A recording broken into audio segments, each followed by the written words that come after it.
അല്ലാഹുവിന്റെ പ്രവാചകന്റെ മനസ്സ് വല്ലാതെ വേദനിപ്പിച്ച ഒരു മരണമാണ് സയ്യിദു ശുഹദായി ഹംസ. തന്റെ കൊച്ചാപ്പയായ ഹംസ റളിയല്ലാഹു തആല പഠിച്ചവരെ ഉഹദിന്റെ രണാങ്കണത്തിൽ തല വേറെ കൈകാലുകൾ വേറെ തലയോട്ടിക്കകത്ത് കള്ളടിച്ചു കുടിച്ചല്ലോ. ഹംസ റളിയല്ലാഹു തആല അൻഹുവിന്റെ കരൾ ചവച്ച് തുപ്പുകയാണ്. ഹംസ റളിയല്ലാഹു തആല അൻഹുവിന്റെ അല്ലാഹുവേ ഹംസ റളിയല്ലാഹു തആല അൻഹുവിന്റെ കരൾ ചവച്ച് തുപ്പുകയാ. ഹിന്ദെന്ന് പറയുന്ന പെണ്ണ് വഹ്ശി റളിയല്ലാഹു തആല അൻഹു, വഹ്ശിയ നിങ്ങൾക്കറിയുമല്ലോ, ആ വഹ്ശിയാണല്ലോ ഇതെല്ലാം ചെയ്തത്. അല്ലാഹുവിന്റെ റസൂൽ കരഞ്ഞു പോയല്ലോ. ഹംസ റളിയല്ലാഹു തആല അൻഹു ഇന്നും കാണാം സഹോദരാ, ഇന്നും കാണാമല്ലോ. അല്ലാഹുവേ ഉഹദിന്റെ രണാങ്കണത്തിലേക്ക് കടന്നു ചെല്ലുമ്പോ മദീനത്ത് പോകുമ്പോ എല്ലാവരും പോകുമല്ലോ. ഉഹദിന്റെ രണാങ്കണത്തിൽ പോകുമ്പോ അവിടെ കാണാ ഹംസ റളിയല്ലാഹു തആല അൻഹു, മിസ്അബ് റളിയല്ലാഹു തആല അൻഹു. എത്രയോ സഹാബികളുടെ ഖബറിടം കാണാ. സിയാറത്ത് ചെയ്യാൻ ഭാഗ്യം നൽകണേ അല്ലാഹ്. ആ വഹ്ശിയുണ്ടല്ലോ, അവസാനം അല്ലാഹുവിന്റെ റസൂലിന്റെ ഹംസ റളിയല്ലാഹു തആല അൻഹുവിനെ വധിച്ച വഹ്ശിയുണ്ടല്ലോ, അവിടെ നിന്ന് വരികയാണ്, മുത്തുനബിയുടെ മുന്നിലേക്ക് വരികയാണ്. ആരെയാ? റസൂലിന്റെ ചാരത്ത് വന്നിട്ട് വഹ്ശി അവിടെ നിന്ന് പറയുന്നു, നബിയേ എനിക്ക് മുസ്ലിമാകണം നബിയേ. ആരാ? സഹാബികൾ മുഴുവനും നോക്കി നിൽക്കുകയാണ്. പടച്ചവനെ, മുത്തുനബി പറഞ്ഞാൽ ആ നിമിഷം തന്നെ തലവെട്ടാറ്. അപ്പോഴാണ് വഹ്ശി വന്നിട്ട് പറയുന്നത്, നബിയേ എനിക്ക് മുസ്ലിമാകണം നബിയേ. ഞാൻ മുസ്ലിമായാൽ ഞാൻ ചെയ്തു പോയ പാപം അല്ലാഹു പുറത്തു തരുവോ? അല്ലാഹുവിന്റെ റസൂല് അവിടെ നിന്ന് ഷഹാദത്ത് കലിമ പറഞ്ഞു കൊടുക്കുകയാണ്. വഹ്ശി റളിയല്ലാഹു തആല അൻഹു അവിടെ നിന്ന് ഇസ്ലാമിലേക്ക് കടന്നു വന്നു, അല്ലാഹുവിന്റെ ദീനിലേക്ക് കടന്നു വന്നു. പ്രവാചകൻ വഹ്ശിയോട് പറഞ്ഞതെന്തെന്നറിയുമോ? വഹ്ശിയെ, നിങ്ങളെ കാണുമ്പോ എന്ന് പറഞ്ഞ് നിങ്ങൾ മുസ്ലിമായി കഴിഞ്ഞാ വേറെ എവിടെങ്കിലും പോയി ജീവിക്കണം. എന്റെ മുന്നിൽ നിങ്ങൾ വരരുത്, എന്റെ മുന്നിൽ നിങ്ങൾ വരരുത്. നിങ്ങളെ കാണുമ്പോ എന്റെ ഹംസാനെ എനിക്ക് ഓർമ്മ വരും, എന്റെ ഹംസ എനിക്ക് ഓർമ്മ വരും. എനിക്ക് വല്ലാത്ത സങ്കടം തോന്നും. എന്നിട്ട് പോലും തന്റെ കൊച്ചാപ്പയായ ഹംസ റളിയല്ലാഹു തആല അൻഹുവിനെ വധിച്ച ആ വഹ്ശി വന്നിട്ട് പോലും അല്ലാഹുവിന്റെ റസൂലൊന്നും പറഞ്ഞില്ല. ആയിഷ റളിയല്ലാഹു തആല അൻഹു قالت قال رسول الله صلى الله عليه وسلم خيركم لأهلي وأنا خيركم لأهلي. ആയിഷ ബീബി റളിയല്ലാഹു തആല അൻഹ നിവേദനം ചെയ്യുന്ന ഹദീസ്, അല്ലാഹുവിന്റെ റസൂൽ പറയുകയാണ്, നിങ്ങളിൽ ഉത്തമൻ തന്റെ ഇണയോട് നല്ല നിലയിൽ പ്രവർത്തിക്കുന്നവനാ. ഞാൻ നിങ്ങളിൽ തന്റെ ഇണയോട് നല്ല നിലയിൽ വർത്തിക്കുന്നവനാണെന്ന് നബി മുഹമ്മദ് മുസ്തഫ സല്ലല്ലാഹു അലൈഹി വസല്ലമ തങ്ങൾ. പലരും പറയും, ഉസ്താദേ ഭാര്യയെ പുറത്തു കൊണ്ടുപോകാൻ സമയമില്ല, സംസാരിക്കാൻ സമയമില്ല, ഒരുമിച്ചിരുന്ന് ഭക്ഷണം കഴിക്കാൻ സമയമില്ല, കാരണം തിരക്കാണ്. എങ്കിൽ ഈ ലോകം തന്നെ സൃഷ്ടിക്കാൻ കാരണക്കാരനായ നബി മുഹമ്മദ് മുസ്തഫ സല്ലല്ലാഹു അലൈഹി വസല്ലമ തങ്ങൾ പറയുന്നു, ഞാൻ എന്റെ ഭാര്യമാരോട് നല്ല നിലയിൽ പെരുമാറുന്നവനാ. അല്ലാഹുവിന്റെ റസൂലാണ് പറയുന്നത്. അതുകൊണ്ടാണ് മുത്തുനബിയുടെ വഫാത്തിന് ശേഷം, അല്ലാഹുവിന്റെ റസൂലിന്റെ വഫാത്തിന് ശേഷം ആ ജനാസ കൊണ്ടുപോയി ഖബറടക്കിയിട്ട് വരുമ്പോഴാണ് ആയിഷ ബീബി റളിയല്ലാഹു തആല അൻഹയോട് അതാ സ്വഹാബത്ത് ചോദിച്ചു, ആയിഷ അല്ലാഹുവിന്റെ റസൂലിന്റെ സ്വഭാവം എങ്ങനെയായിരുന്നു? ഭർത്താവിന്റെ ജനാസ കൊണ്ടുപോയി ഖബറടക്കിയിട്ട് വരുന്ന ആരോ എന്ന് ചോദിക്കുന്ന ഉമ്മഹാത്തുൽ മുഅ്മിനീൻ മഹദി ആയിഷ ആയിഷാ ബീബി റളിയല്ലാഹു തആല അൻഹയോട് ചോദിക്കുകയാ, നിങ്ങളുടെ ഭർത്താവ് എങ്ങനെയായിരുന്നു? നിങ്ങളുടെ ഭർത്താവിന്റെ സ്വഭാവം എങ്ങനെയായിരുന്നു? പടച്ചവനെ, ആയിഷാ ബീബി റളിയല്ലാഹു തആല പറഞ്ഞ മറുപടി എന്തെന്നറിയുമോ? കാന ഖുലുഖുഹു ഖുർആൻ. എന്റെ പ്രിയപ്പെട്ട ഭർത്താവിന്റെ ജീവിതം ഖുർആനായിരുന്നു. എന്റെ ഭർത്താവിന്റെ ജീവിതം ഖുർആനായിരുന്നു. അല്ലാഹുവിന്റെ റസൂലിനെ കുറിച്ചാണ് പറയുന്നത്. എന്റെ ഭർത്താവിന്റെ ജീവിതം ഖുർആനായിരുന്നു. ഖുർആൻ പറഞ്ഞതുപോലെയാണ് എന്റെ ഭർത്താവ് ജീവിച്ചിരുന്നത്. എന്ത് സന്തോഷമെന്നറിയുമോ? അല്ലാഹുവിന്റെ പ്രവാചകന്റെ കൂടെ ജീവിച്ച ഒരു ഭാര്യയ്ക്കും പരാതിയില്ല. അവിടെ അങ്ങനെ ചെയ്തു നീതി കാണിച്ചില്ല എന്നൊരാളും പറയുന്നില്ല. പട്ടിണിയാണെങ്കിൽ പട്ടിണി, ദാരിദ്ര്യമാണെങ്കിൽ ദാരിദ്ര്യമുണ്ടെങ്കിലുണ്ട്, ഇല്ലെങ്കിലില്ല. എന്ത് സന്തോഷമുള്ള ജീവിതമെന്നറിയുമോ? അതുകൊണ്ടാണ് ആകാശത്തിന്റെ കീഴിൽ ഏറ്റവും മനോഹരമായത് എന്തെന്നറിയുമോ? ഭാര്യ ഭർത്താവും തമ്മിലുള്ള ജീവിതമാണെന്ന് അവിടെ നിന്ന് ചരിത്രകാരന്മാര് പറഞ്ഞു തരുന്നത്. അല്ലാഹുവിന്റെ ഖുർആൻ പറഞ്ഞതുപോലെ ജീവിക്കണം. ഒരു ഭാര്യയും ഭർത്താവും അല്ലാഹുവിന്റെ പരിശുദ്ധമായ ഖുർആൻ പറഞ്ഞതുപോലെ ജീവിച്ചാൽ അതിനേക്കാളും ആനന്ദമുള്ള, അതിനേക്കാളും സുഖമുള്ള, അതിനേക്കാളും സന്തോഷമുള്ള, അതിനേക്കാളും സമാധാനമുള്ള ഒന്നും ഈ ദുനിയാവിലില്ല സഹോദര. അവരുടെ ജീവിതം തന്നെ സ്വർഗമാണ്. അല്ലാഹുവിന്റെ ഖുർആൻ പറഞ്ഞല്ലോ, അല്ലാഹുവിന്റെ ഖുർആൻ പറഞ്ഞല്ലോ, നിങ്ങൾ വിവാഹം കഴിക്കൂ, നിങ്ങൾ വിവാഹം കഴിക്കൂ, നിങ്ങൾ വിവാഹം കഴിച്ചാ നിങ്ങൾക്ക് സമാധാനം കിട്ടുമെന്ന് അല്ലാഹുവിന്റെ വിശുദ്ധ ഖുർആൻ. എന്തിനാ ചരിത്രം പറയുന്നത്?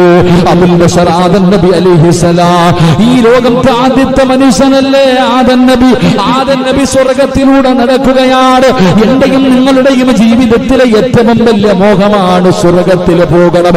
അതിനു വേണ്ടിയാണ് നിസ്കരിക്കുന്നത്, അതിനു വേണ്ടിയാണ് ഖുർആൻ ഓതുന്നത്, അതിനു വേണ്ടിയാണ് രാവിലെ മുതൽ വൈകുന്നേരം 9:30 വരെ കഷ്ടപ്പെട്ട് ജോലി ചെയ്തിട്ട് ഒന്ന് കിടന്നുറങ്ങാൻ കിട്ടുന്ന സമയത്ത് ഈ ക്ലാസ്സിൽ വന്നിരിക്കുന്നത് വഅദ് കേൾക്കാൻ മാത്രമല്ല.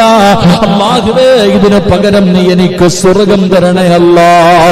ഈ സ്വർഗത്തിൽ എന്റെ പ്രിയപ്പെട്ട സഹോദരിമാര് പടച്ചവനെ സിനിമയും സീരിയലും കണ്ടുകൊണ്ട് പെണ്ണുങ്ങൾ കരഞ്ഞു വിളിച്ചുകൊണ്ടിരിക്കുന്ന സമയത്ത് ഈ വെള്ളിയാഴ്ച രാവിലെ പടച്ചവനെ മൊബൈൽ കയ്യിൽ പിടിച്ചുകൊണ്ട് എന്റെ ഉമ്മ പെങ്ങന്മാരെന്റെ ചെറുപ്പക്കാര് മണിക്കൂറുകൾ കാത്തിരിക്കുന്നതെന്തിനെന്നറിയുവോ?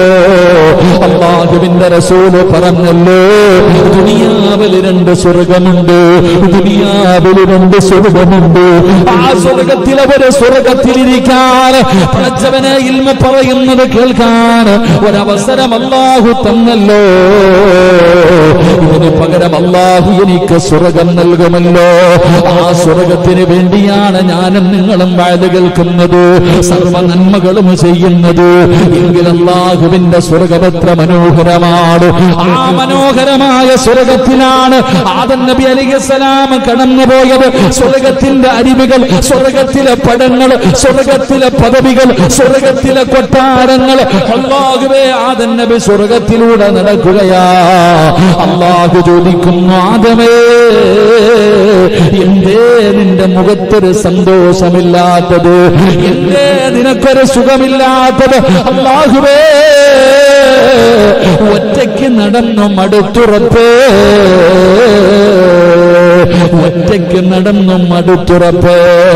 എവിടെ വെച്ചാ പറയുന്നത്? അതിലുണ്ട് മുന്തിരി തോട്ടവും റുമ്മാനും രസമുള്ളതാ കദളിപ്പഴം തിന്നാനോ. അല്ലാഹുവിന്റെ സ്വർഗമുണ്ടല്ലോ, ആ സ്വർഗത്തിലെ പടങ്ങൾ തിന്നുകൊണ്ട് നടക്കുന്ന ആദം നബി, ആ സ്വർഗത്തിന്റെ സർവ്വ അനുഗ്രഹങ്ങൾക്ക് നടുവിലൂടെ നടക്കുന്ന ആദം നബി അവിടെ നിന്ന് പറയുന്നു, അല്ലാഹ്, ഇതൊക്കെ കിട്ടിയിട്ടും എന്തോ ഒരു കുറവുള്ളതുപോലെ.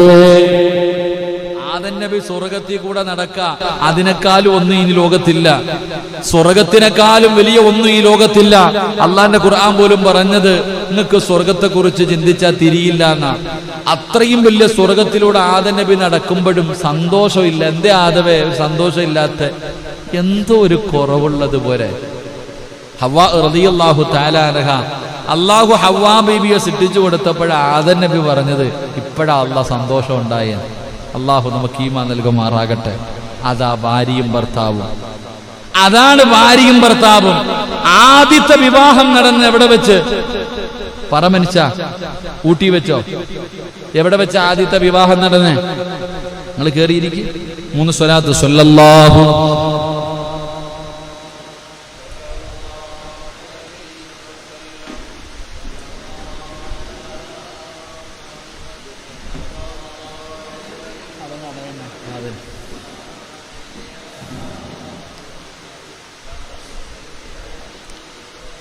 അള്ളാഹു സ്വീകരിക്കുമാറാകട്ടെ. ആദ്യത്തെ വിവാഹം നടന്ന എവിടെ വെച്ചാ? ആരാരെ കെട്ടി? ഇനി അവസാനത്തെ വിവാഹം എവിടെ വെച്ചാ? ലാസ്റ്റ് വിവാഹം എവിടെ വെച്ച്? ആരാരെ കെട്ടും? നീ നിന്റെ പെണ്ണുമ്പിള്ള കെട്ടും. ആരാരെ വിവാഹം കഴിക്കും? മഹാനായ നബി മുഹമ്മദ് മുസ്തഫ സല്ലല്ലാഹു അലൈഹി വസല്ലമ തങ്ങൾ വിവാഹം കഴിക്കും. ആരെ? ആരെ? 2 മഹദിമാരെ ഖുർആൻ പറയുന്നുണ്ട്. 2 മഹദിമാരെ ഖുർആൻ പറയുന്നുണ്ട്. ഒന്ന് ഈസാ നബി അലൈഹിസ്സലാമിന്റെ പ്രിയപ്പെട്ട ഭാര്യ ഉമ്മ മറിയം ബീവി റളിയല്ലാഹു തആല അൻഹ. സൂറത്തു മറിയം. ഈസാ നബിയുടെ ഉമ്മ മറിയം ബീവി കല്യാണം കഴിച്ചിട്ടുണ്ടോ? കല്യാണം കഴിച്ചിട്ടുണ്ടോ? കഴിച്ചിട്ടില്ല. രണ്ടാമതൊരു പെണ്ണുണ്ട്. മരിക്കുമ്പോ അള്ളാഹിനോട് പറഞ്ഞു, പടച്ചവനെ എനിക്ക് നീ സ്വർഗത്തിലൊരു വീട് തരണമെന്ന് പറഞ്ഞിട്ടാ മരിച്ചേ. സാക്ഷാൽ ഫിർഔനിന്റെ ഭാര്യ ആസിയ ബീബി റളിയല്ലാഹു തആല അൻഹ. അള്ളാഹിനോട് പറഞ്ഞു, പടച്ചവനെ എനിക്ക് എന്റെ കൊട്ടാരമോ പണമോ എനിക്കൊന്നും വേണ്ട, അല്ലാഹ് വേണ്ട, സ്വർഗത്തിൽ നീ എനിക്ക് തന്നാ മതി. ആ ആസിയ ബീബി റളിയല്ലാഹു തആല അൻഹ നാളെ സ്വർഗത്തിൽ വെച്ച് വിവാഹം കഴിക്കും മഹാനായ നബി മുഹമ്മദ് മുസ്തഫ സല്ലല്ലാഹു അലൈഹി വസല്ലം. അല്ലാഹു ഈമാൻ നൽകുമാറാകട്ടെ. അപ്പൊ സ്വർഗത്തിൽ വെച്ച് തുടങ്ങി സ്വർഗത്തിൽ അവസാനിക്കുന്ന ഒരു അമലാണ് എന്ത്? നിക്കാഹ്. അതുകൊണ്ടാ പറഞ്ഞത് അള്ളാഹുവിന് ഏറ്റവും ഇഷ്ടപ്പെട്ട സ്ഥലത്ത് വെച്ച് വേണം നിക്കാഹ് നടത്താൻ. അപ്പൊ ഭൂമിയിൽ അള്ളാഹിന് ഏറ്റവും ഇഷ്ടപ്പെട്ട സ്ഥലമേതാ? എവിടാ? ഓഡിറ്റോറിയം. എവിടെ? ഓഡിറ്റോറിയം. കണ്ട ആണുങ്ങളെയും പെണ്ണുങ്ങളെയും മുഴുവനും വിളിച്ചിരുത്തി തലയിലും തുണിയില്ല വയറും കാണിച്ച് സർവ്വതും കാണിച്ച് അവിടെ എത്തി അല്ലേ? അല്ലെങ്കിലോ വീട്ടിൽ പന്തലൊക്കെ കെട്ടി ഉസ്താദ് അങ്ങോട്ട് പോയിരുന്ന് നടത്തണം. എടാ, അള്ളാഹുവിന് ഈ ഭൂമിയിൽ ഏറ്റവും ഇഷ്ടപ്പെട്ട സ്ഥലം അള്ളാഹുടെ വീട്. അവിടെ വെച്ച് വേണം വിവാഹം നടത്താൻ. അള്ളാഹു ഈമാൻ നൽകുമാറാകട്ടെ. അള്ളാഹ് ഈമാൻ നൽകുമാറാകട്ടെ. അപ്പൊ പെമ്മക്കളുണ്ട് കേട്ടല്ലോ. പെമ്മക്കളുള്ളവരൊക്കെ എവിടെ വെച്ച് നടത്തണം? പള്ളിയിൽ വെച്ച് നടത്തിയ 1 മാസം കഴിയുമ്പോൾ കമ്മിറ്റി ഓഫീസിൽ വന്നിരിക്കണ്ട. 1 മാസം വന്ന് കഴിയുമ്പോഴത്തേക്ക് പറയാ, ഉസ്താദെ പോരാ, പ്രശ്നമാണ്, ബഹളമാണ്, മസ്ലഹത്ത് വേണ്ട, അള്ളാഹുടെ പള്ളിയിലിരുത്തി നടത്ത്. അള്ളാഹു ബർക്കത്ത് ചെയ്യുമാറാകട്ടെ. കേട്ടല്ലോ, നാസറണ്ണൻ, നസീറണ്ണൻ, അണ്ണൻ എല്ലാത്തിനും പെമ്മക്കളുണ്ട് കേട്ടാ. ഇൻഷാ അല്ലാഹ് അൽഹംദുലില്ലാഹ്. നിങ്ങൾക്കില്ലയോപ്പാ? ചങ്ങാതിക്ക് പെൺകുട്ടികളില്ലേ? പള്ളി വെച്ച് നടത്തിക്കോണം കേട്ടോ. ഇൻഷാ അല്ലാഹ്. അള്ളാഹു എല്ലാത്തിൻ്റെയും നിക്കാഹ് നടത്താനുള്ള ഭാഗ്യം അള്ളാഹ് നൽകട്ടെ. കാരണം ഇന്നത്തെ പിള്ളേർ നടത്തണ്ടില്ലല്ലോ, ഓടുമല്ലേ ഇന്നത്തെ കുട്ടികള്. ഞാൻ പറയണില്ല, രാത്രിയൊക്കെ താമസിച്ച ലോഡ്ജുകളിൽ കണ്ട കാഴ്ചകൾ പഴുതു പറയാൻ പറ്റൂല, ലൈവായതുകൊണ്ട്. അതാ അവസ്ഥ. ഒരേ പെൺകുട്ടികളുടെയൊക്കെ കോലങ്ങളും വസ്തു ഒന്നും പറയാതിരിക്കല നല്ലത്. അള്ളാഹു കാക്കുമാറാകട്ടെ. ബസ്സോനെ രാത്രി 1 മണിക്ക് 2 മണിക്കും ബീറും കുപ്പിയും പിടിച്ചുകൊണ്ട് നടക്കുക. ആര്? പെൺകുട്ടികളെ. എൻ്റെ പ്രിയപ്പെട്ട സഹോദരങ്ങൾ, അള്ളാഹു നമുക്ക് പെൺമക്കളെയൊക്കെ അള്ളാഹുവെ വിവാഹം കഴിച്ചു കൊടുക്കാനുള്ള ഭാഗ്യം നൽകണേ, ഭാഗ്യം നൽകണേ പടച്ചവനെ. എൻ്റെ പ്രിയപ്പെട്ട സഹോദരങ്ങൾ, അപ്പൊ ആദം നബി എന്താ പറഞ്ഞ? അള്ളാഹ് സ്വർഗം. അതാ ചിന്തിക്കുക. അതാണ് ഭാര്യയും ഭർത്താവും. സ്നേഹിക്കണം, മനസ്സിലാക്കണം. അൽഹംദുലില്ലാഹ്, മനസ്സിലാക്കി കഴിഞ്ഞാൽ പിന്നെ അതാണ് ഏറ്റവും വലിയ സുഖം. ഏത് പെണ്ണിനെ കണ്ടാലും ഒന്നും തോന്നില്ല. അള്ളാഹു ഈമാൻ നൽകുമാറാകട്ടെ. ഞാൻ പറഞ്ഞില്ലേ, ഏത് പെണ്ണിനെ കണ്ടാലും ലോകത്തിലെ ഏറ്റവും വലിയ സുന്ദരി നമ്മുടെ ഭാര്യയാണെന്ന് തോന്നും. ഞാൻ പറയുന്ന ഒരു കാര്യം ചെയ്താൽ ഇനി എത്ര വലിയ സുന്ദരിയെ കണ്ടാലും മനസ്സിലൊന്നും തോന്നൂല. തോന്നണമെങ്കിൽ ആരുടെ മുഖത്ത് നോക്കണം? നമ്മുടെ ആമിനയുടെ മുഖത്ത് നോക്കിയാലേ നമുക്ക് എന്തെങ്കിലും തോന്നും. അങ്ങനെ മനസ്സ് റബ്ബാക്കി തരും. അള്ളാഹു ഭാഗ്യം നൽകുമാറാകട്ടെ. അങ്ങനെ ആവണോ? ഞാൻ ഒരു വഴി പറഞ്ഞുതരാം. വേണോ? വെടി കൊണ്ടതുപോലെ അവിടെ ഇരി. വേണ്ടെങ്കിൽ വേണ്ട, വേണ്ടെങ്കിൽ വേണ്ട. നിങ്ങൾക്ക് മനസ്സുണ്ടാകുന്ന അന്നേ ഞാൻ പറയത്തുള്ളൂ. ഇത് 2ാമത്തെ പ്രാവശ്യം ഞാൻ ഇത് ചോദിക്കണേ. ഇത് 2ാമത്തെ. അന്ന് ചോദിച്ചപ്പോൾ അതെങ്ങനെ അവസ്ഥ? എങ്ങനെയാ ഇല്ലെനാസറന്നെ? അതിപ്പോ എങ്ങനെയാ പടച്ചോനെ? സ്വന്തം ഭാര്യയുടെ മുഖത്ത് നോക്കുമ്പോ ലോകത്തിലെ ഏറ്റവും വലിയ സൗന്ദര്യവതി അവളെ കണ്ടാലേ തൃപ്തി അടയാൻ പറ്റൂ. അവളെ കണ്ടാലേ നമ്മുടെ മനസ്സിന്റെ ഉള്ളിൽ സമാധാനമുള്ളൂ. വേറെ ഏത് കണ്ടാലും തോന്നൂല. ഇന്നങ്ങനല്ല. വീട്ടിനകത്ത് സുന്ദരിയായ ഭാര്യ ഉണ്ടെങ്കിലും അടുത്ത മിറ്റം തൂക്കണ ചേച്ചിയെ നോക്കിക്കൊണ്ടിരിക്കുക, അയലത്തവാസിയെ നോക്കിക്കൊണ്ടിരിക്കുക. അതല്ല, അത് നേരെ തിരിച്ചാവണം. ഏത് സുന്ദരിയെ നോക്കിയാലും, കറുത്തവളാണെങ്കിലും മുടി കുറഞ്ഞവളാണെങ്കിലും തടിയുള്ളവളാണെങ്കിലും ഗ്ലാമർ കുളഞ്ഞവളാണെങ്കിലും പ്രായം ചെന്നവളാണെങ്കിലും എൻ്റെ ആമിന തന്നെയാ. അള്ളാഹു അങ്ങനെ ആക്കിത്തരുമാറാകട്ടെ. അങ്ങനെയാകുമ്പോഴാ ജീവിതത്തിൽ ഏറ്റവും കൂടുതൽ ആനന്ദവും സന്തോഷവും ഉണ്ടാകുന്നത്, ഏറ്റവും കൂടുതൽ സമാധാനം കിട്ടുന്നത്. അള്ളാഹു അങ്ങനെയുള്ള ജീവിതം നൽകി അനുഗ്രഹിക്കുമാറാകട്ടെ. അപ്പൊ ഇൻഷാ അല്ലാഹ് അതിനെക്കുറിച്ച് നിങ്ങൾ എന്ന് ചോദിക്കുന്നു അന്നേ ഞാൻ പറഞ്ഞു തരത്തുള്ളൂ. അള്ളാഹു ഈമാൻ നൽകുമാറാകട്ടെ. എൻ്റെ പ്രിയപ്പെട്ട സഹോദരങ്ങളെ, മഹാനായ നബി മുഹമ്മദ് മുസ്തഫ സല്ലല്ലാഹു അലൈഹി വസല്ലമ തങ്ങൾ പറയുന്ന 2ാമത്തെ വിഭാഗം, 3ാമത്തെ വിഭാഗമാരാ? അൻ അബ്ദുല്ലാഹി ഇബ്നു അംർ റളിയല്ലാഹു തആല അൻഹു ഖാല റസൂലുള്ളാഹി സ്വല്ലല്ലാഹു അലൈഹി വസല്ലം, അല്ലാഹുവിന്റെ പ്രവാചകൻ അവിടെന്ന് പറയുന്നു, ലം യകുൻ നബി സ്വല്ലല്ലാഹു അലൈഹി വസല്ലം ഫാഹിസന വലാ മുതഫാഹിഷാ وكان يقول إن من خياركم أحسن أخلاقا. അല്ലാഹുവിന്റെ പ്രവാചകൻ സല്ലല്ലാഹു അലൈഹി വസല്ലമ തങ്ങൾ പറയുകയാണ്, 3ാമത്തെ കാര്യം എന്തെന്നറിയുമോ? നബി സല്ലല്ലാഹു അലൈഹി വസല്ലമ തങ്ങൾ മോശപ്പെട്ട സ്വഭാവക്കാരനായിരുന്നില്ല. അല്ലാഹുവിന്റെ പ്രവാചകൻ മോശക്കാരനായിരുന്നില്ല. മോശമായ ഒരു പ്രവർത്തനവും അല്ലാഹുവിന്റെ പ്രവാചകന്റെ ഭാഗത്തില്ല. വൃത്തികേടുകൾ പറയില്ലായിരുന്നു, വൃത്തികേടുകൾ ചെയ്യില്ലായിരുന്നു. അതുകൊണ്ട് നിങ്ങൾ സൽസ്വഭാവമുള്ളവരായിരിക്കണം. നിങ്ങളിൽ ആർക്കാണോ സൽസ്വഭാവമുള്ളത് അവനാണ് നിങ്ങളിൽ ഉത്തമനെന്ന് നബി മുഹമ്മദ് മുസ്തഫ സല്ലല്ലാഹു അലൈഹി വസല്ലമ തങ്ങൾ അല്ലാഹുവിന്റെ പ്രവാചകൻ ഇന്ന് വരെ ഒരാളെയും ചീത്ത പറഞ്ഞിട്ടില്ല, ഒരാളെയും അല്ലാഹുവിന്റെ റസൂല് കുറ്റം പറഞ്ഞിട്ടില്ല, ഏസനിയോ പരദൂഷണമോ പറഞ്ഞിട്ടില്ല, ഒരാളെയും അല്ലാഹുവിന്റെ പ്രവാചകന് പരിഹസിച്ചിട്ടില്ല, ഒരാളെയും അല്ലാഹുവിന്റെ റസൂല് കളിയാക്കിയിട്ടില്ല, വൃത്തികേടുകൾ ചെയ്തിട്ടില്ല. അല്ലാഹുവിന്റെ പ്രവാചകൻ നല്ല സ്വഭാവമുള്ള ആളായിരുന്നു. അതുകൊണ്ട് നിങ്ങളിൽ ആർക്കാണോ നല്ല സ്വഭാവമുള്ളത് അവനാണ് നിങ്ങളിൽ ഏറ്റവും ഉത്തമനെന്ന് ആദരവായ പ്രവാചകൻ നബി മുഹമ്മദ് മുസ്തഫ സല്ലല്ലാഹു അലൈഹി വസല്ലമ തങ്ങൾ പറയുമ്പോൾ നിങ്ങൾ മുത്തുനബിയുടെ ചരിത്രം എടുത്തു നോക്കൂ. പ്രവാചകൻ അങ്ങനായിരുന്നു. അല്ലാഹുവിന്റെ റസൂലിന്റെ തലയിൽ നിസ്കരിച്ചു കൊണ്ടിരിക്കുന്ന പ്രവാചകന്റെ തലയില് കഥാ പുഴുത്ത് അളിഞ്ഞു കിടക്കുന്ന കുടൽമാല കൊണ്ടുവന്ന് മുത്തുനബിയുടെ മുകളിലിട്ടല്ലോ. അല്ലാഹുവിന്റെ റസൂൽ അതേ കിടപ്പ് കിടന്നു. അവസാനം തന്റെ പൊന്നാര മകള് വന്നിട്ട് ആ ഉപ്പാന്റെ തലയിൽ കിടക്കുന്ന കുടലിന്റെ മാലകൾ മുഴുവനും ആ പുഴുത്തളിഞ്ഞ് കിടക്കുന്നത് മുഴുവനും അല്ലാഹുവിന്റെ പ്രവാചകന്റെ തലയിൽ നിന്ന് എടുത്തു മാറ്റിയിട്ട് സമാധാനിപ്പിച്ചപ്പോഴും അല്ലാഹുവേ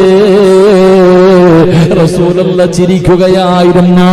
എന്തു പറഞ്ഞാൽ മുത്തുനബിയുടെ മുഖത്ത് നോക്കിയിട്ട് തുപ്പിയല്ലോ, മുത്തുനബിയുടെ മുകളിലൂടെ ചപ്പ് ചവറുകൾ എടുത്തെറിഞ്ഞല്ലോ, അല്ലാഹുവിന്റെ റസൂലിനെ കല്ലെറിഞ്ഞല്ലോ, റസൂലുള്ളാഹിയുടെ ശരീരത്തിൽ നിന്ന് രക്തമൊലിച്ചല്ലോ. എന്തിനാ സഹോദരാ? അല്ലാഹുവിന്റെ പ്രവാചകന്റെ മുഖത്തടിച്ചല്ലോ. അതാ പ്രവാചകന് വെള്ളം കോരിക്കൊണ്ടിരുന്നപ്പോ ഒരു ഒഴുകുന്ന തൊട്ടി വെള്ളത്തിന്റെ അകത്ത് വീണുപോയി. ആ സമയത്താണ് അല്ലാഹുവിന്റെ പ്രവാചകന്റെ മുഖത്തേക്ക് ആ തോട്ടത്തിന്റെ മുതലാളി മുത്തുനബിയുടെ മുഖത്തേക്ക് അടിച്ചപ്പോ അടികൊണ്ടിട്ട് പോലും അല്ലാഹുവിന്റെ റസൂൽ ചിരിക്കുകയായിരുന്നു. പ്രവാചകന്റെ മുഖത്തൊരു മാറ്റമില്ല. റസൂലുള്ളാഹി നിങ്ങൾക്ക് ദേഷ്യമില്ല. അല്ലാഹുവിന്റെ റസൂലൊന്നും മിണ്ടിയില്ല. അവസാനം കിണറ്റിനകത്ത് വീണ് തൊട്ടികിടത്ത ആ മനുഷ്യന്റെ കയ്യിൽ കൊടുത്തിട്ട് ചിരിക്കുന്ന മുഖത്തോടെ ചോദിച്ചു, മനുഷ്യ എന്റെ കൂലിയൊന്ന് തരുവോ, എന്റെ കൂലിയൊന്ന് തരുവോ? ലോകത്തിന്റെ നേതാവ് ആ ചിരിക്കുന്ന മുഖത്തോട് ആ മനുഷ്യൻ പോലും ചിന്തിച്ചു, ആരാണ് റബ്ബേ? തല്ല് കൊണ്ടിട്ട് പോലും ആ മനുഷ്യന്റെ മുഖത്തൊരു മാറ്റമില്ലല്ലോ. അല്ലാഹുവേ, ഇത് സാധാരണ മനുഷ്യനല്ല. എന്റെ പ്രിയപ്പെട്ടവരെ, എന്തിനാണ് അല്ലാഹുവിന്റെ പ്രവാചകന്റെ മനസ്സുവല്ലാതെ വേദനിപ്പിച്ച ഒരു മരണമാണ് സയ്യിദു ശുഹദാഇ ഹംസ. തന്റെ കൊച്ചാപ്പയായ ഹംസ റളിയല്ലാഹു തആല പഠിച്ചവരെ മുഖത്തിന്റെ രണാകണത്തിൽ തല വേറെ കൈകാലുകൾ വേറെ തലയോട്ടിക്കകത്ത് കള്ളടിച്ചു കുടിച്ചല്ലോ. ഹംസ റളിയല്ലാഹു തആല അൻഹുവിന്റെ കരൾ ചവച്ച് തുപ്പുകയാണ്. ഹംസ റളിയല്ലാഹു തആല അൻഹുവിന്റെ അല്ലാഹുവേ, ഹംസ റളിയല്ലാഹു തആല അൻഹുവിന്റെ കരൾ ചവച്ച് തുപ്പുകയാ. ഹിന്ദെന്ന് പറയുന്ന പെണ്ണ് വഹ്ശി റളിയല്ലാഹു തആല അൻഹു, വഹ്ശിയെ നിങ്ങൾക്കറിയുമല്ലോ. ആ വഹ്ശിയാണല്ലോ ഇതെല്ലാം ചെയ്തത്. അല്ലാഹുവിന്റെ റസൂൽ കരഞ്ഞു പോയല്ലോ. ഹംസ റളിയല്ലാഹു തആല അൻഹു ഇന്നും കാണാം സഹോദരാ, ഇന്നും കാണാമല്ലോ. അല്ലാഹുവേ, ഉഹദിന്റെ രണാങ്കണത്തിലേക്ക് കടന്നു ചെല്ലുമ്പോ മദീനത്ത് പോകുമ്പോ എല്ലാവരും പോകുമല്ലോ.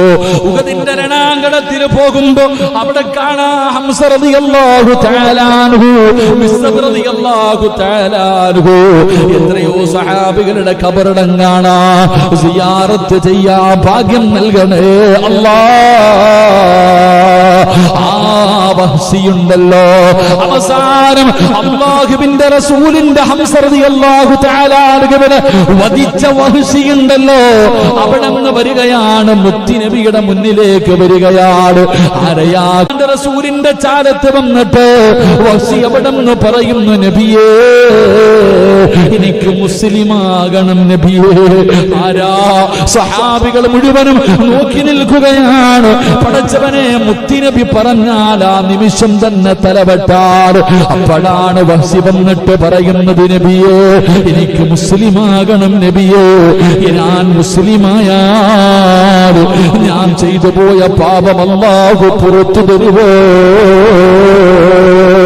അല്ലാഹുവിന്റെ റസൂൽ അവിടെ നിന്ന് ഷഹാദത്ത് കലിമ പറഞ്ഞു കൊടുക്കുകയാണ്. വഹ്ശി റളിയല്ലാഹു തആല അവിടെ നിന്ന് ഇസ്ലാമിലേക്ക് കടന്നു വന്നു, അല്ലാഹുവിന്റെ ദീനിലേക്ക് കടന്നു വന്നു. പ്രവാചകൻ വഹ്ശിയോട് പറഞ്ഞതെന്തെന്നറിയുമോ? വഹ്ശിയെ, നിങ്ങളെ കാണുമ്പോ ഇവിടെ നിന്ന് പറഞ്ഞു, നിങ്ങൾ മുസ്ലിമായി കഴിഞ്ഞാ വേറെ എവിടെങ്കിലും പോയി ജീവിക്കണം. എന്റെ മുന്നിൽ നിങ്ങൾ വരരുത്, എന്റെ മുന്നിൽ നിങ്ങൾ വരരുത്. നിങ്ങളെ കാണുമ്പോ എന്റെ ഹംസാന് എനിക്ക് ഓർമ്മ വരും, എന്റെ ഹംസ എനിക്ക് ഓർമ്മ വരും. എനിക്ക് വല്ലാത്ത സങ്കടം തോന്നും. എന്നിട്ട് പോലും തന്റെ കൊച്ചാപ്പയായ ഹംസ റളിയല്ലാഹു തആല അൻഹുവിനെ വധിച്ച ആ വഹ്ശി വന്നിട്ട് പോലും അല്ലാഹുവിന്റെ റസൂലൊന്നും പറഞ്ഞില്ല. ഹിന്ദെന്ന് പറയുന്ന പെണ്ണല്ലേ ഇത് ചെയ്തത്? ഹിന്ദെന്ന് പറയുന്ന പെണ്ണല്ലേ? ആ ഹിന്ദിനോടും അല്ലാഹുവിന്റെ റസൂലൊന്നും ചെയ്തില്ലല്ലോ. പ്രവാചകൻ എങ്ങനായിരുന്നു? ഒരാളോടും അവിടെ ദീനിന്റെ വിഷയത്തിൽ, ഇസ്ലാമിന്റെ നിയമത്തിന്റെ വിഷയത്തിൽ, അല്ലാഹുവിനെതിരെ പ്രവർത്തിക്കുന്ന വിഷയത്തിൽ ഒരു വിട്ടുവീഴ്ചയ്ക്കും അല്ലാഹു തയ്യാറല്ല, അല്ലാഹുവിന്റെ റസൂൽ തയ്യാറല്ല. ആ വിഷയത്തിൽ അവിടെ പറയും അല്ലാഹുവിന്റെ റസൂൽ എങ്ങനെയായിരുന്നു, അത് കണ്ടുപഠിച്ച സ്വഹാബികളും അങ്ങനെ തന്നെയാ. ഇസ്ലാമിന്റെ വിഷയത്തിൽ, നിയമത്തിന്റെ വിഷയത്തിൽ അള്ളാഹുവിനെതിരെ പ്രവർത്തിക്കുന്നത് കണ്ട മുത്തുനബി പറയും. അല്ലാതെ ഒരാളെയും മുത്തുനബി ചീത്ത വിളിച്ചിട്ടില്ല, ഒരാളെയും അള്ളാന്റെ റസൂൽ കളിയാക്കിയിട്ടില്ല. അള്ളാഹുവിന്റെ പ്രവാചകൻ സല്ലല്ലാഹു അലൈഹി വസല്ലമ തങ്ങളുടെ ചരിത്രം എടുത്തു നോക്ക്. ആന കളിക്കുമായിരുന്നു മഹാനായ നബിയനാ റസൂലുള്ളാഹി. തന്റെ കൊച്ചുമക്കളായ ഹസനും ഹുസൈൻ റളിയല്ലാഹു തആല അൻഹു നമ്മളൊക്കെ വീട്ടിൽ ആന കളിക്കൂലേ? മുത്തുനബി തോളിക്കേറ്റിരുത്തിയിട്ട് ആന കളിക്കും. നിങ്ങൾ അറിയോ ചരിത്രം? ഒരിക്കൽ നിസ്കരിച്ചുകൊണ്ടിരുന്നപ്പോ അള്ളാഹുവിന്റെ റസൂൽ സല്ലല്ലാഹു അലൈഹി വസല്ലം തങ്ങൾ നിസ്കരിച്ചുകൊണ്ടിരുന്നപ്പോ, നമ്മളൊക്കെ നിസ്കരിക്കുമ്പോൾ കുഞ്ഞു കുട്ടിയുടെ തോളി കയറി ഇരിക്കൂലേ? എന്റെ മുന്നിൽ ഇരിക്കാറുണ്ട്. അള്ളാന്റെ റസൂൽ സല്ലല്ലാഹു അലൈഹി വസല്ലം തങ്ങൾ സുജൂദി കടന്നപ്പം വന്ന് തോളി കയറി തലയിൽ കയറി ഇരിക്ക. എഴുന്നേക്കണില്ല മുത്തുനബി. നിസ്കരിച്ചുകൊണ്ടിരിക്കാം മുത്തുനബി അങ്ങനെ തന്നെ ഇരുന്നു. എഴുന്നേറ്റ് പോയതിനു ശേഷം എന്റെ പ്രിയപ്പെട്ടവർ, അത്രയും സ്നേഹം അതായിരുന്നു പ്രവാചകൻ സല്ലല്ലാഹു അലൈഹി വസല്ലം തങ്ങൾ. ശത്രുക്കൾക്ക് പോലും അത്ഭുതം, എന്തേ മുഹമ്മദ് ഇങ്ങനെ, എന്തു മാന്യനാ, ആർക്കും പരാതിയില്ല. ആ പ്രവാചകന്റെ ജീവിതം കണ്ടിട്ടാണ് ഇസ്ലാമിലേക്ക് പലരും കടന്നു വന്നത്. എന്റെ പ്രിയപ്പെട്ട സഹോദരങ്ങളെ, ആ ഒരു നല്ല ഗുണം നമുക്കുണ്ടാകണം. നമ്മൾ നാവെടുത്ത നല്ലത് പറയുക, ആരെങ്കിലും ചീത്ത വിളിക്കലും കളിയാക്കലും പരിഹാസവും കളി ഒന്നും വേണ്ട. അൽഹംദുലില്ലാഹ്, നല്ല സംസാരം, നല്ല സ്വഭാവം നിനക്കുണ്ടെങ്കിൽ നീയാണ് ജനങ്ങളിൽ ഏറ്റവും ഉത്തമനെന്ന് നബി മുഹമ്മദ് മുസ്തഫ സല്ലല്ലാഹു അലൈഹി വസല്ലം തങ്ങൾ പറയുന്ന അങ്ങനെയുള്ളവർ നാളെ എന്റെ കൂടെയാ. ഏറ്റവും നല്ല സ്വഭാവ ഗുണമുള്ളവന് അള്ളാഹുവിന്റെ പ്രവാചകൻ സല്ലല്ലാഹു അലൈഹി വസല്ലമ തങ്ങളുടെ കൂടെ നാളെ അള്ളാഹു അവരെ ഒരുമിച്ച് കൂട്ടുമെന്ന് നബിയുനാ റസൂലുള്ളാഹി സ്വല്ലല്ലാഹു. അതുകൊണ്ട് നല്ല സ്വഭാവം ഉണ്ടാകണം. സംസാരമാണെങ്കിലും നോട്ടമാണെങ്കിലും നടത്തമാണെങ്കിലും പ്രവർത്തനമാണെങ്കിലും എന്റെ പ്രിയപ്പെട്ടവരെ, ഒരു നല്ല ഗുണം, സൽസ്വഭാവം നമ്മുടെ ജീവിതത്തിൽ ഉണ്ടാക്കിയെടുക്കണം. മഹാനായ നബിയുനാ റസൂലുള്ളാഹി സ്വല്ലല്ലാഹു അലൈഹി വസല്ലമ തങ്ങളുടെ ജീവിതം അങ്ങനെയായിരുന്നു. മുത്തുനബി എന്തെങ്കിലും പറഞ്ഞു കഴിഞ്ഞാൽ ചെറുപ്രായം മുതലേ പ്രവാചകം പറയുന്നതിനപ്പുറം വേർക്ക് ആർക്കും ഇല്ല. മുഹമ്മദ് പറഞ്ഞു കഴിഞ്ഞാൽ പിന്നെ എല്ലാവർക്കും അങ്ങനെ. അതുകൊണ്ടാണ് നമ്മൾ മക്കത്ത് പോകുമ്പോ ഹജറുൽ അസ്വദ് എന്ന് പറയുന്ന കല്ല്, സ്വർഗത്തിൽ നിന്ന് കൊണ്ടുവന്ന കല്ല്, ആ കല്ലെടുത്ത് വെക്കുന്ന വിഷയത്തിൽ എന്റെ പ്രിയപ്പെട്ടവര്, ഗോത്രങ്ങൾ തമ്മിൽ പ്രശ്നമാ, വലിയ പ്രശ്നമുണ്ടാവുകയാ. ഞങ്ങൾ എടുത്തു വെക്കാം, ഖുറൈശികളുണ്ട്, അങ്ങനെ പല ഗോത്രങ്ങളും ഞങ്ങൾ എടുത്തു വെക്കാമെന്ന് പറഞ്ഞ് വലിയ വിഷയമുണ്ടായപ്പോ ആരോ പറഞ്ഞു, ഇനി ആദ്യം ആരാണോ വരുന്നത് ആ വ്യക്തിയോട് അഭിപ്രായം ചോദിക്കാം, അദ്ദേഹം പറയുന്നത് പോലെ ചെയ്യാം. ആരാ വന്നത്? മഹാനായ നബി മുഹമ്മദ് മുസ്തഫ സല്ലല്ലാഹു അലൈഹി വസല്ലം തങ്ങൾ കുട്ടിയ മുഹമ്മദാണ് കടന്നു വരുന്നത്. എല്ലാവർക്കും സന്തോഷമായി. അള്ളാഹുവിന്റെ റസൂൽ സല്ലല്ലാഹു അലൈഹി വസല്ലം തങ്ങളോട് വിഷയത്തെക്കുറിച്ച് പറഞ്ഞപ്പോ പ്രവാചകൻ വളരെ തന്ത്രപരമായിട്ട് അവിടെ നിന്നൊരു മറുപടി പറഞ്ഞു. ഒരു തുണിയെടുത്ത് വിരിക്കാൻ പറഞ്ഞു, കല്ലെടുത്ത് അതിന്റെ നടുക്ക് വെച്ചു. എന്നിട്ട് ഓരോ ഗോത്രത്തിന്റെ നേതാക്കന്മാരെ വിളിച്ചിട്ട് പറഞ്ഞു, ഓരോ മൂലയിൽ പിടിക്കാൻ, എല്ലാവരും കൂടെ കൊണ്ടുവെക്കാൻ. മഹാനായ നബിയുനാ റസൂലുള്ളാഹി. എന്റെ പ്രിയപ്പെട്ടവരെ, നിങ്ങൾ ചിന്തിക്കണം, ഒരു ഒട്ടകം അന്യവന്റെ പറമ്പിൽ കയറി പുല്ല് തിന്നതിന്റെ പേരിൽ വർഷങ്ങളോളം യുദ്ധം ചെയ്തിരുന്ന മനുഷ്യന്മാർ. അവിടെ ചിന്തിക്കണം, ഒരു പറമ്പിൽ നിന്ന് അടുത്ത പറമ്പിൽ കയറി പുല്ല് തിന്നതിന്റെ പേരിൽ വർഷങ്ങളോളം യുദ്ധം ചെയ്തിരുന്ന ആ ഒരു വിഭാഗത്തെയാ പ്രവാചകൻ തന്റെ സ്വഭാവം കൊണ്ട് നന്നാക്കിയെടുത്തത്. അള്ളാഹു നമുക്ക് ഈമാൻ നൽകുമാറാകട്ടെ. എന്തു പറഞ്ഞാലും അതുകൊണ്ടാ പ്രവാചകൻ സല്ലല്ലാഹു അലൈഹി വസല്ലമ തങ്ങളുടെ മുന്നിൽ വന്നിട്ട് പ്രവാചകനെ ചീത്ത വിളിച്ചു. ജറാഹ് അവിടെ നിന്ന് വന്നിട്ട് പ്രവാചകനെ ചീത്ത വിളിക്ക, എന്തെല്ലാം വിളിച്ചു, സഹിക്കണില്ല. എന്റെ പ്രിയപ്പെട്ടവരെ, അബൂ ഉബൈദത്ത് ഇബ്നുൽ ജറാഹ് റളിയല്ലാഹു തആല ചരിത്രമറിയാം. എന്റെ പ്രിയപ്പെട്ടവരെ, സ്വന്തം മകൻ മുത്തുനബിയുടെ കൂടെ കൂടി ഇസ്ലാമിലേക്ക് കടന്നു വന്നപ്പോ വാള് പിടിച്ചോണ്ട് വന്ന് എന്നിട്ട് വാപ്പ ആദ്യം മോനെ ചീത്ത വിളിച്ചു. മോൻ മിണ്ടുന്നില്ല. മുത്തുനബി അടുത്തിരിക്കുക. മോനെ എന്തെല്ലാം പറഞ്ഞിട്ടും അനങ്ങുന്നില്ല. അപ്പൊ അവനെ ദേഷ്യം പിടിപ്പിക്കാൻ വാപ്പ വാടാ ഇറങ്ങി വാടാ, നിങ്ങളുടെ കൂട്ടത്തിലുള്ള ആരെങ്കിലും മരിച്ച സ്വർഗത്തിലാണെന്നല്ലേ പറയണേ, വാടാ നിന്നെ ഞാൻ സ്വർഗത്തിൽ വിടാന്ന് പറഞ്ഞു വാപ്പ പുറത്തു വന്നിട്ട് മകനെ ചീത്ത വിളിച്ചു. മകൻ അനങ്ങുന്നില്ല. കുറെ കഴിഞ്ഞപ്പം ഉമ്മായി ചീത്ത വിളിക്കാൻ തുടങ്ങി. സഹിക്കുവോ? സ്വന്തം വാപ്പ മകനോട് പറയാ, നീ പിഴച്ചുണ്ടായവനാ എന്ന് പറഞ്ഞ് ഉമ്മാനെ ചീത്ത വിളിച്ചു. എന്നിട്ടും ആ ചങ്ങാതി അനങ്ങിയില്ല. സ്വന്തം ഉമ്മയെക്കുറിച്ച് മോശമായി പറഞ്ഞപ്പോഴും രക്തം തിളയ്ക്കുന്നുണ്ട്, എന്നിട്ടും മിണ്ടിയില്ല. പക്ഷെ മഹാനായ നബി മുഹമ്മദ് മുസ്തഫ സല്ലല്ലാഹു അലൈഹി വസല്ലമ തങ്ങളെ പറഞ്ഞപ്പോ പിന്നെ ചോദിക്കാനൊന്നും നിന്നില്ല. മുത്തുനബി തടഞ്ഞിട്ട് നിന്നില്ല, ഇറങ്ങിപ്പോയി. ആകാശത്ത് പൊടിപടലങ്ങൾ പടർന്നു പിടിച്ചു. കുറച്ചു കഴിഞ്ഞപ്പോ ഉപ്പാന്റെ തല വെട്ടിയിട്ട് മഹാനായ നബി മുഹമ്മദ് മുസ്തഫ സല്ലല്ലാഹു. മുത്തുനബിയുടെ മുന്നിൽ കൊണ്ടുവന്ന് വെച്ചു. നബിയോട് സലാം പറഞ്ഞപ്പോൾ റസൂലുള്ളാഹി തല തിരിച്ചു കളഞ്ഞു. കാരണം വാപ്പയായിരുന്നു. എൻ്റെ പ്രിയപ്പെട്ടവർ, എത്രയോ പ്രവാചകന്റെ മുഖത്ത് തുപ്പിയ ചരിത്രങ്ങളുണ്ട്.